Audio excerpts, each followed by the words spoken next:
Okay, we've got a lot to talk about UFOs today, so get in here. This is Jack with Cosmic Road. I talk about UFOs and the paranormal. Please like and subscribe and let me know what you think in the comments below.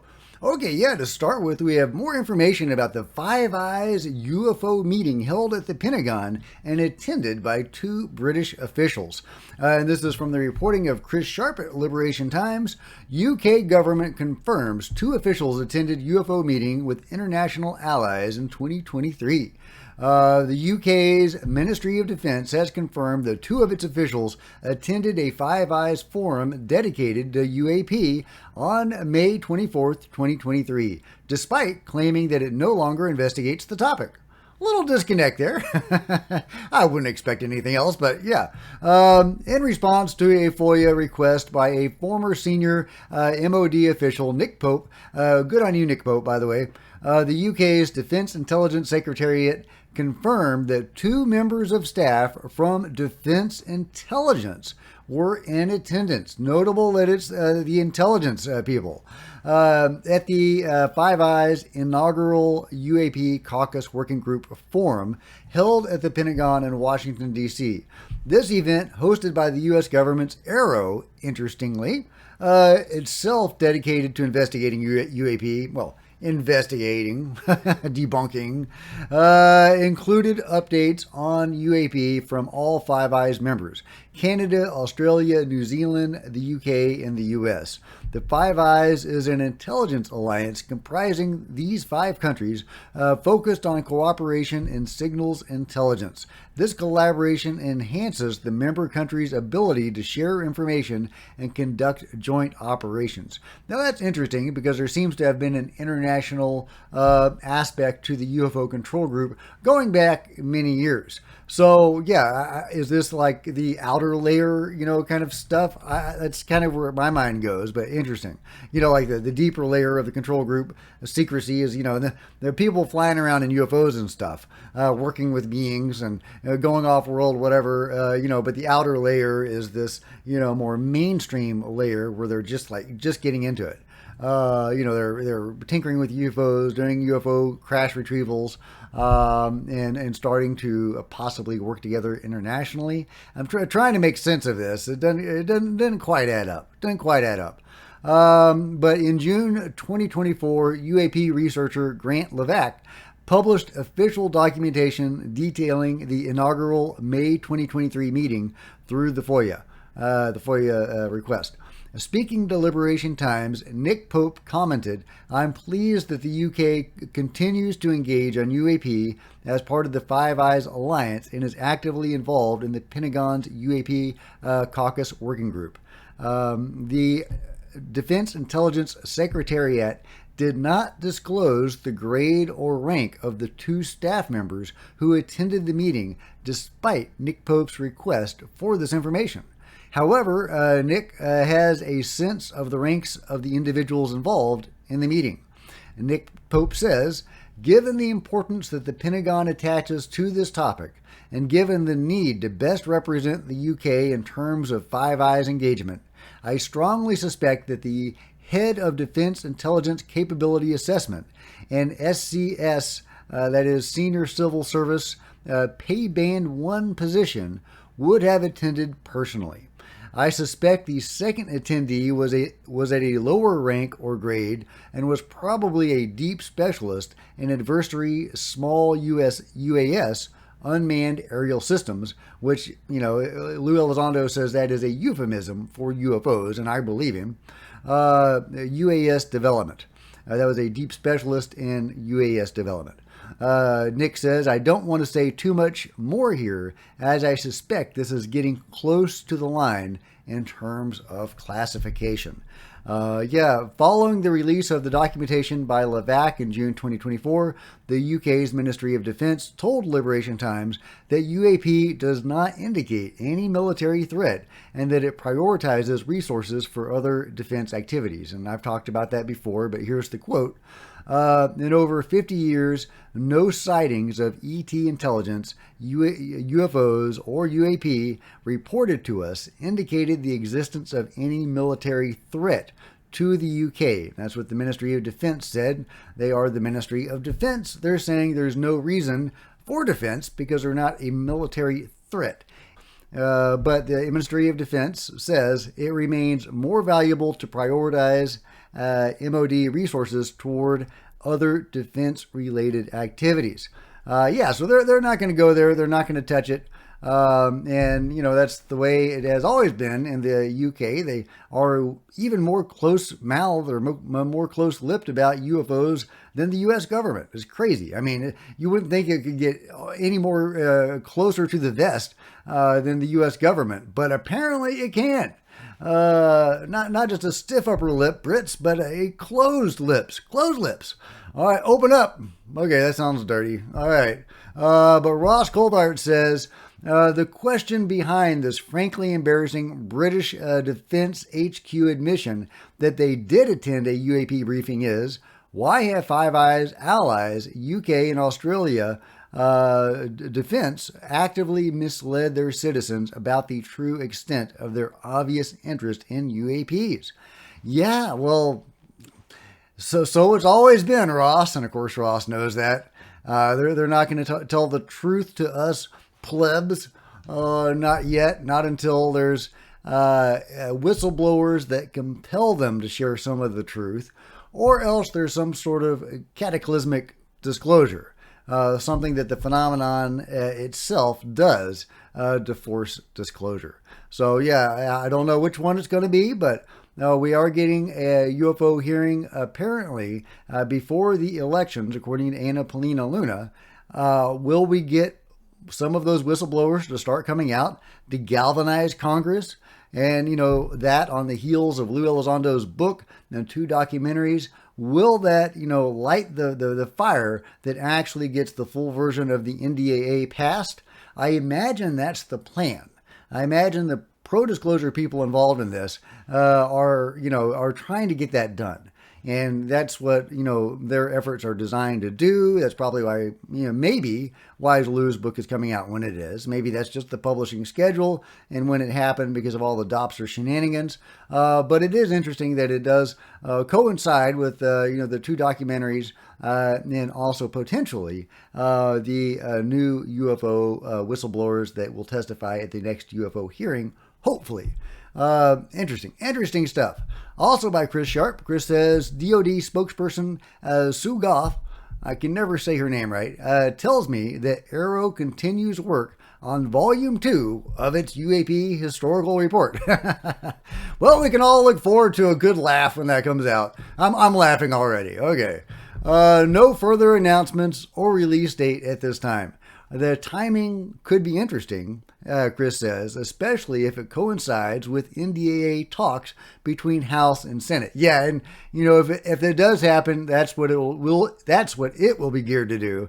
We know what the pro-disclosure guys are doing, or at least some of it. And, now we know what the anti-disclosure people might be doing as well. Releasing some disinformation, official government disinformation, right when the stuff is hitting the fan in Congress. Very, very possible, unfortunately. But okay, moving on. New story. What's going on with the stock market? It is not looking good, but among all the upheaval in the stock market, probably with global events and, general uncertainty, Lockheed has soaring prices or soaring stocks. It's crazy. What is going on? Everybody's putting their money into Lockheed Martin, and everything else is going down. That is so weird. That is so weird, guys. Who's putting their money into Lockheed? Are you guys investing in Lockheed? Or is it, people in the know that are putting a lot of money into Lockheed for some particular reason? I don't know. That sounds a little dire, but, let me know your thoughts. Meanwhile, this is really interesting. From Jose de la Rios Lopez, one of the researchers on the Nazca mummies. He is sharing this UFO or this alien video captured in 2022 that he believes is legit. He believes this experiencer saw an alien. Or captured one on camera, rather. Check this out. Oh, wow. Ahora sí. Ahora sí. Con toda claridad. Ahora sí, Esta es la cámara que yo le proporcioné, ¿verdad? Exacto. Como te digo, él, pues eran las 2 de la mañana, Jaime. Estuvimos hablando acerca de esto que de plano, pues, Yeah, I don't know what they're saying, but this being isn't moving at all. I mean, it could just be a prop, just stuck up there. There's no, it's hard to see if there's any reason to think this is more genuine than anything else. I would love it if it were moving or something. And maybe it's moving fractionally. I can't quite tell. But Jose de la Rios Lopez thinks it's legit. And he's posted several times about it on Twitter. One of the best evidence of the presence of non-human entities captured in Tamaulipas, Mexico today, August 4th, 2024. By Juanito Juan, in an artistic representation of what this being is like. Now, the clip I just showed you says 2022. So his information may be wrong because he's clearly showing that same being. So I don't know quite what's going on there, if there's a disconnect or maybe he just mistyped this. Let's see if he has any other information. I don't know, guys. But yeah, let me know if you think this is a genuine alien sighting. Meanwhile, has another UFO been spotted on the sun or orbiting the sun? This is from Mr. BB333. And it's, I think, a great capture of what looks like a huge ship on the sun. And agreed completely with Nelson. This thing doesn't look like the rest of the surface features you see here on the sun. Kind of like what Renee saw in Oklahoma. You see clouds every day, but this doesn't look like anything else you see in the southern part of the sun. You see what look like classic surface features of the sun, and then you see this thing up here. Check it out. We're going to zoom in and take a closer look. What in the world is that thing? And it was moving. Here it is in a different format. I used multiple different techniques to try to pull forward any possible features. I zoomed in as close as I could get, and I could actually zoom in very close because it was such high resolution. Yeah, so what is that thing, guys? I've talked a lot about UFOs on the sun. And the evidence that there is near constant activity on the sun, and possibly even beings that live on the sun, as fantastic as that is. Obviously, they're not beings like we are, if that's true. But whether that's true or not, it does seem very solid that UFOs regularly come and go from the sun. And I've given several pieces of evidence that suns are used as portals by the beings. And the suns can, if they go through the sun portal, they can go, to another star or even outside of this reality. Now, how does that make sense exactly when you think about places like Skinwalker Ranch and the various portals that might exist here on Earth? Why go all the way to the sun if these portals exist here on Earth? So I would love to know how it all works, how it all fits together, why they need to go to the sun. If there's portals here on Earth, are those portals controlled by different groups of beings, or do those portals go somewhere that these guys coming and going from the sun don't want to go? If indeed the sun is a portal, maybe these craft are coming and going, from the sun because they're using the sun as some sort of energy source. Possible. I think they probably create their own energy. They've got 0 point energy or whatever. I don't imagine they need to harvest energy from the sun, but who knows? Maybe they do. Either way, I have talked several times about the evidence that they use the suns as portals, and I think that's very likely. But it's unclear if this ship right here, if it is a ship, is using the sun as a portal or for some other purpose. So let me know what you think about this really interesting object captured on the sun. By the way, thank you, Russ, for sending me this story. Meanwhile, I recently did a video about how there were Nazca line type geoglyphs found in other parts of the world, in North America and as well as the Old World too. But there are also mounds that have interesting shapes. The famous serpent mound. And here's a new one that I had never heard of before. And this was sent to me by a viewer as well. This was sent to me by Al. So thank you, Al. I appreciate that. And this is the Man Mound of Wisconsin. Sadly, part of it was destroyed when they put the road in that they have now called Man Mound Road. But this interesting mound, or what's left of it, has this figure with a split head. It could be just a man wearing a horned helmet, or it could be depicting a horned being, or a being with big ears, some sort of bat-like head, possibly. It's unclear if this is supposed to represent a human or not. Either way, fascinating stuff. It's thought to be over 1,000 years old, built by the indigenous people. I'm not sure for what or what it's supposed to represent, but I would love to hear your theories in the comments below. Speaking of mysteries of the ancient world, what the heck is going on with this thing? I mean, look at that giant thing. Man. And I've covered giant blocks built for ancient masonry before, but that one takes the cake, guys. From the little-known Yangshan Quarry in China, a megalithic block that was never extracted, never finished, never extracted, never used.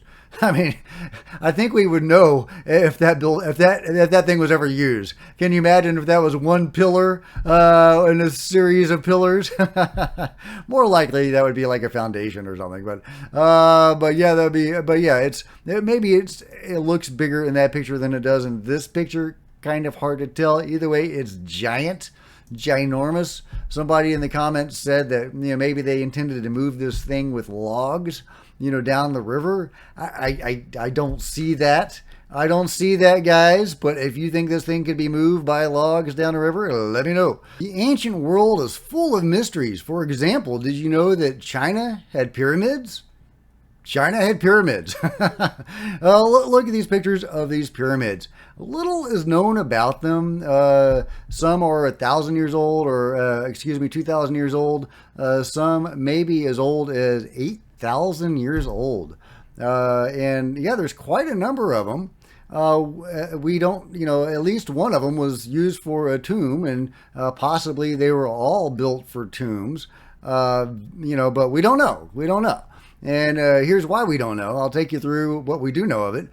More than 100 kilometers outside the ancient city of Jiayin, I said that wrong, among the overgrown forest rise scores of pyramid-shaped mounds that have been shrouded in mystery for thousands of years. The West learnt about them when Fred Meyer Schroeder, an American trader, first reported the enigma in 1912. At the time, he was traveling through the Jiangxi province with a guide where he recorded a thorough description in his diary, noting he had seen one giant pyramid approximately 1,000 feet tall and nearly twice that size in length, surrounded by a number of smaller pyramids. Fast forward 3 decades, and U.S. Air Force pilot James Gossman would be left mesmerized by a pure white structure spotted while flying over Asia, said to be twice the size of the Great Pyramid in Egypt. Now, it's probably worthy of note that these aren't constructed of stone blocks like in Egypt. They're more like earth mounds. So, maybe not quite at that level of construction or, engineering. He said the remarkable thing was the capstone, a huge piece of jewel-like material that could have been crystal. There was no way we could have landed, although we wanted to. We were struck by the immensity of the thing. 2 years later, Colonel Maurice Sheehan, the Far Eastern director of Trans World Airline, reported the same experience. In the early 90s, German investigator Hartwig Hausdorff, they're just trying to trip me up today, guys. They're just trying to trip me up. But I got it. Hartwig Horsdorf. Anyway, he searched for the massive pyramid, but he was unsuccessful in finding it. Instead, he found the Chinese military meticulously patrolling the area, according to reports. Today, Google Earth will show anyone with the right coordinates evidence of not just one, but around 40 known pyramids, but not all are easily distinguishable to the human eye. They are covered with trees and grass, and many date back 8,000 years. This region, in essence, is China's version of both Egypt's Giza in the Valley of the Kings in one, particularly because there is a huge amount of royalty rumored to be beneath the surface that no one has disturbed. Yeah, it's crazy. A lot of these are just earth, mounds made of earth. Some of them may actually be more complicated, more Egyptian style. We just don't know. They seem to, the Chinese seem to prevent American scientists from studying them. It's unclear if the Chinese themselves are studying them, but if they had, soldiers at one of them, if that account is true, they probably are. And they may have been finding stuff that's anomalous if they have been keeping that secret from the Chinese people and the rest of the world. So, I'm very, very curious about the Chinese pyramids. What is going on there? Will they ever open that up for study? What do they find there? Is there a reason they're keeping that secret other than that it just doesn't kind of comport with their, version of history? And how does it connect to, the Egyptian pyramids as well as the South American pyramids and other pyramidal structures around the world? Is this all evidence of some root culture, an Atlantean or pseudo-Atlantean culture, some ancient lost civilization that liked pyramids and that spread the knowledge of pyramids throughout the world? I would love to know, guys. So let me know your thoughts about these Chinese pyramids and what they might represent. Some of them were tombs. Maybe all of them were tombs. One of them was for the first emperor of China, and we still don't know where his body is or what exactly is down there. Although there's fantastic stories about rivers of mercury and stuff. It's where all the soldiers were found, the terracotta soldiers. Is that terracotta? Is that stone? Either way, amazing stuff. Whole treasure trove of mysteries in China that we're not able to even explore because they are preventing that exploration. So let me know what you think about that, and if it is anomalous and if it is in any way connected to Atlantis. Last but not least, ever wondered how a hermit crab gets into a shell? This is how. Let me know what you think about this hermit crab and everything else covered today in the comments below. And if you've enjoyed this video, please give me a big thumbs up. I sure would appreciate it. Smash the like button, the subscribe button, and the bell to be notified of future videos. You don't want to miss a thing. Join me on social media, Facebook, Twitter, Discord links below. Love to see you guys there. If you want to support Cosmic Road in a bigger way, consider grabbing a coffee mug or a t-shirt in the merch store below, or buying one of my novels. I'm a novelist. See the link below if you like sci-fi, fantasy, or horror. Or you can become a channel member. Channel members are rock stars, and I really appreciate you guys' support. Thank you. Also, channel members frequently get to see videos hours ahead of everybody else. Meanwhile, there's plenty of other videos on the channel, and I'll see you guys next time. This is Jack with Cosmic Road, signing out.